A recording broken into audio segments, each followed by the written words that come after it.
what was your miles per week when training for SMU selection? So I didn't necessarily track it to a T. I was a lot more intuitive with my training back then, which I'm not saying is right for everybody, but it worked for me. I've been training and studying training and running experiments on myself for decades. Honestly, at that point, it had already been well over a decade. I started training when I was like 14 years old. I went to SMU selection at 28-ish, I believe. So my weekly split kind of was 3 runs and 3 rucks. And I don't necessarily think you need to run 3 times per week at that selection because it's not a very run dominant selection. But instead of just doing like 5 or 6 rucks per week, because pretty much that's the only thing you do there, I would spread that volume with some running. And of course, you have to be fast enough to pass the PT test on the first day with running. But aside from that, it's purely rucking. And I probably got up to 35 to 45 miles of rucking alone during like my peak selection prep. And I was probably about 15 to 20 miles per week running during that time. And occasionally I would take down weeks, easy weeks where I would do less rucking and do some cross training. Sometimes I would substitute a weekend ruck for like a double incline ascent on the Manitou incline in Colorado.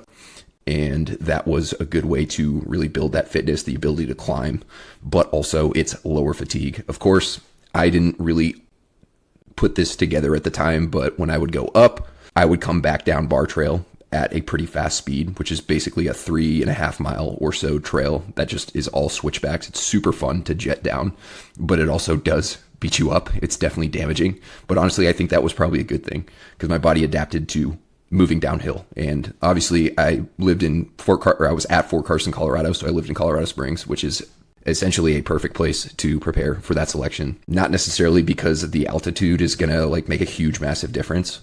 I talked a little bit about altitude training in the last episode, but just the terrain is great. It's very undulating. There's plenty of mountains. There's plenty of opportunities to kind of go cross country. And I took advantage of that and I showed up and I was very much ready for it. So normally my full week would look something like on Monday, I would do some repeats and a full body lift. Tuesday, I would do an 8 to 10 mile run or ruck, walking only, just with a heavier ruck. Usually I put 60 to 65 pounds in that ruck and walk with it. And then Wednesday, I would do kind of an easy recovery day, whether it was non-impact stuff or maybe an easy run. Thursday was another ruck. This was more like cross-country, off-road style rucking, not necessarily with a perfect path. I would just usually spend an hour and a half to 2 hours under a ruck that day. Friday, another full body lift. And then Saturday, I would go and do a long ruck. And this was more time trial biased. I would just try and go fast. I wouldn't run the whole time, every single ruck, but I slowly built mileage up on that. I ended up, the last 2 rucks I did were 18 milers. I did that like 3 weeks out and 4 weeks out. I did an 18-mile time trial. And although I wasn't going balls to the wall, I wasn't going as hard as I possibly could, I was still going pretty hard. And those were very high confidence builders because both of them I was like around 2 hours and 50 minutes. And I think one of them I was like 2 hours and 47 minutes for the 18-miler beforehand. And I ended up running or rucking about 10 minutes faster than that at selection. So definitely worked out pretty well. And then sometimes I would do a long ruck on Saturday, followed by the next day I would go do like 2 back-to-back incline ascents, or I would do a long run just to get used to back-to-back days. Now, if you are listening to this and you want to go to this selection, should you train like that? Maybe not. I have a very extensive history of time on my feet and doing a lot of endurance work. And I weighed about 175 pounds during this time, maybe started in the high 170s and got down to about 175 when I ended up going to selection. So I was 25 pounds-ish lighter than I am now. So my body could handle it a lot better. I'm 6'1", by the way.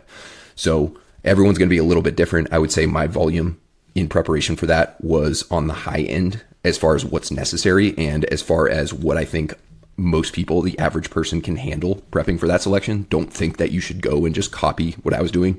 That was just a 1 week sample and I did not get into the details. So if you hear this and you're going to go to that selection, you're probably pretty far out from that selection because the next one's not till September. So don't go and put 60 miles on your feet next week or anything like that. Tread carefully, nice, slow, gradual build up.